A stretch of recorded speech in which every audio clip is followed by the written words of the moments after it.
Como é que você vê o sofrimento durante a história? Mas então,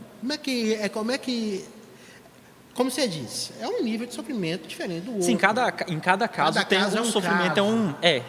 Nem, sofrimento não é, se você sofre, uma pessoa pode sofrer de um jeito, outra pessoa sofre de outro, Uma das coisas completamente diferente. uma das coisas que eu tava pensando em casa é que o sofrimento ele acaba tendo duas vertentes. Aí talvez vocês vão saber falar melhor depois disso.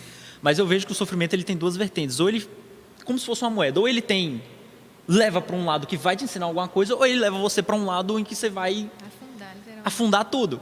Um dos casos que eu vi, que até você falou da Segunda Guerra, tem a ver com Hitler.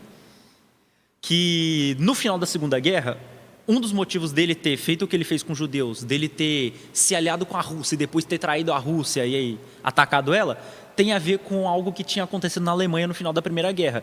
Que os alemães acreditaram que, depois que a Primeira Guerra acabou, que os judeus e os socialistas tinham sabotado a Alemanha na Primeira Guerra, para eles perderem. E uma vertente, que foi a vertente que os nazistas acabaram assumindo, é essa de que eles acreditavam nisso. E Hitler foi uma das principais pessoas a acreditar nisso.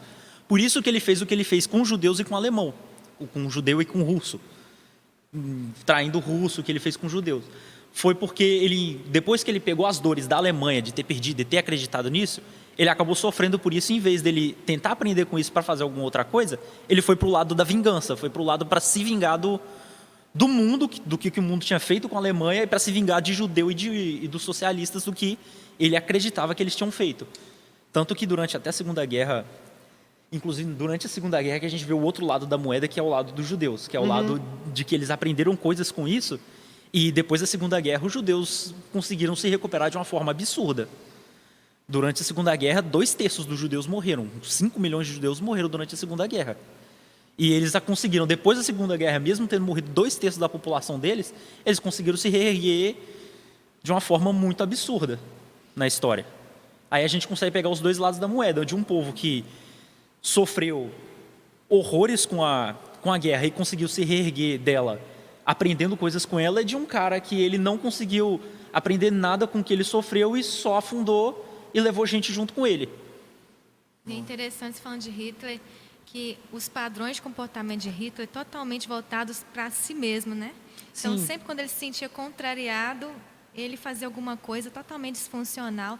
Tanto é que o fim da vida dele se suicidou. É uma das coisas que ele fez durante a Segunda Guerra mesmo, tem a ver com isso, que um dos desejos dele era tomar a Inglaterra e ele nunca conseguiu. Isso aí foi uma das coisas que fez ele sofrer e ele querer tentar se vingar a qualquer custo da Inglaterra. Uma das coisas, dos grandes bombardeios que ele fez na Inglaterra foi por causa disso.